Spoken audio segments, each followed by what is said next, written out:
Bismillahirrahmanirrahim. Assalamualaikum warahmatullahi wabarakatuh. Alhamdulillah bertemu kembali dengan Pak Doni. Kali ini kita masuk pada tema 7 ya. Untuk muatan pelajaran IPA ya. Di sini masih pertumbuhan dan perkembangan manusia, akan tetapi nanti yang Pak Doni tekankan yaitu pada sub pubertas. Nah, setiap makhluk hidup pasti berusaha melestarikan jenisnya ya, agar tidak punah. Karena itu setiap makhluk hidup memiliki kemampuan berkembang biak. Nah, atau berkembang biak sendiri adalah cara menghasilkan keturunan atau anak. Nah, di sini pertumbuhan dan perkembangan manusia yang sudah Pak Doni sampaikan pada pertemuan sebelumnya. Perubahan fisik ya, fisik laki-laki, perempuan. Nah, di sini juga perbedaan pertumbuhan perkembangan. Kalau pertumbuhan itu bisa diukur panjang, lebar, tingginya, volumenya, tetapi kalau perkembangan tidak bisa diukur. Contohnya apa?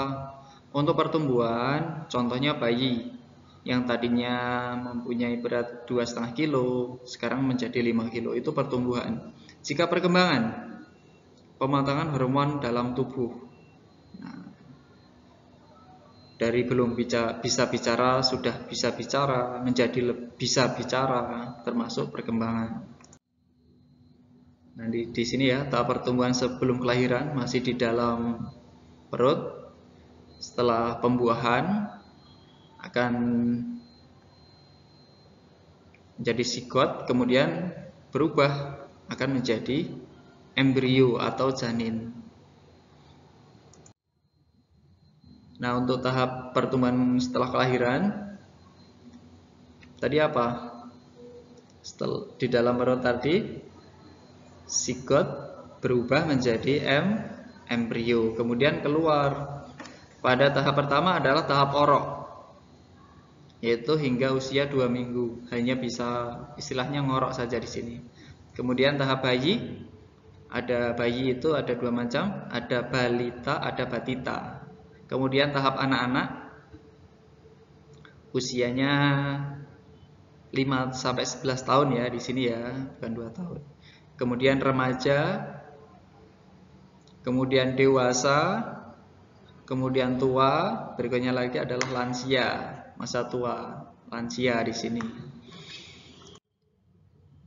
Kita lihat di sini ada bayi, balita, anak-anak, remaja, dewasa, tua.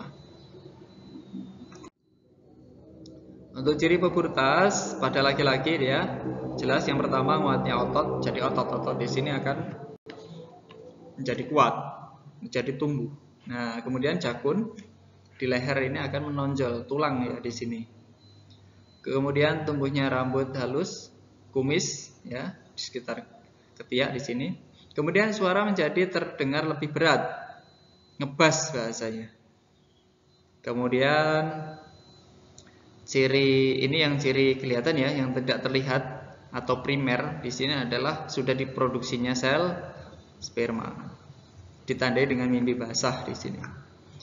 Kemudian ciri pada pubertas perempuan, yang pertama adalah pinggul menjadi lebar, di sini persiapan untuk melahirkan.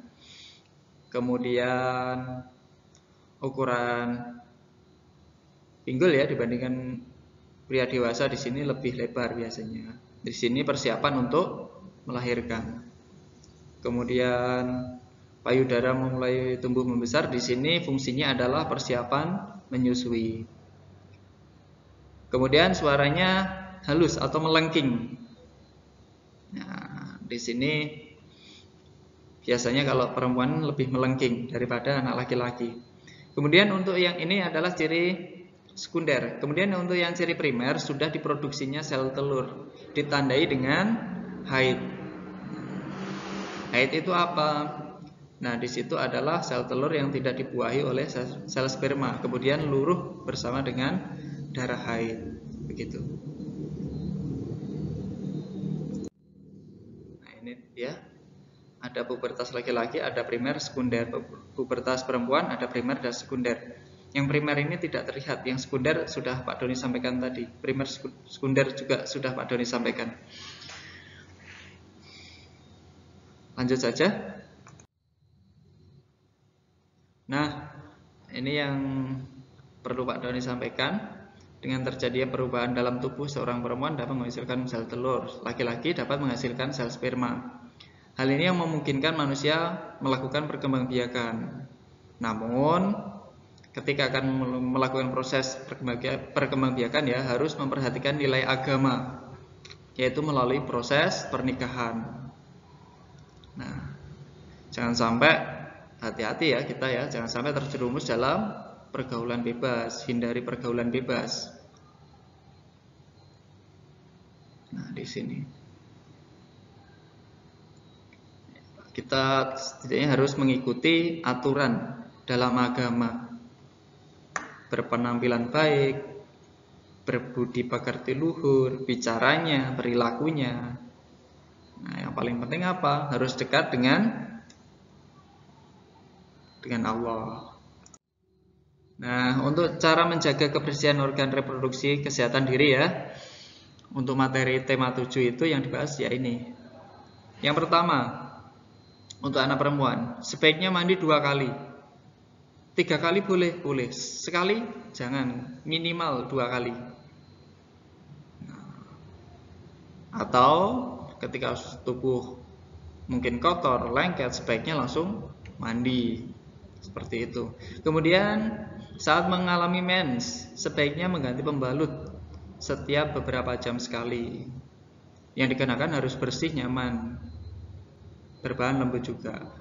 Kemudian membasuh organ reproduksi habis buang air kecil. Jelas ya, dalam Islam diwajibkan. Nah, jangan terlalu memakan makanan yang terlalu banyak mengandung garam. Garam dapat menyebabkan perasaan tertekan dan tegang, biasanya darah tinggi. Minum air putih ya, jelas.